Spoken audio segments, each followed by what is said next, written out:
పండితుడు ఆ యువకుడితో, నీవు నేను చెప్పినట్టు చేయు, నీకు రాజకుమార్తెతో వివాహం జరిపిస్తాను. తక్షణమే నిన్ను రాజు ఆస్థానంలో ప్రవేశపెడతాను.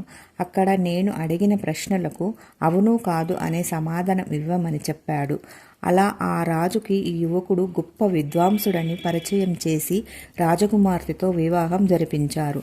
వివాహ అనంతరం రాజకుమార్తె తన భర్తతో మాట్లాడుతుండగా ఆమెకు తన భర్త ఒక అజ్ఞాని అని, రాజ్యపండితుడు కక్షతో ఇలా చేశాడని గమనించి తన భర్తను పెద్ద జ్ఞానవంతునిగా చూడాలని తన భర్త నాలుక పైన 2 అక్షరాలు రాసి తక్షణమే అమ్మవారి దగ్గరకు వెళ్ళి, అమ్మవారిని నాకు విద్యను ప్రసాదించమని వేడుకో, ఆ అమ్మవారు కనికరించే వరకు అక్కడి నుండి కదలకు అని చెప్పి పంపగా ఆ యువకుడు అమ్మవారి కోసం తపించగా కొంతకాలం గడిచాక ఆ అమ్మవారు ప్రత్యక్షమై శ్యామలాదేవిగా దర్శనమిచ్చింది.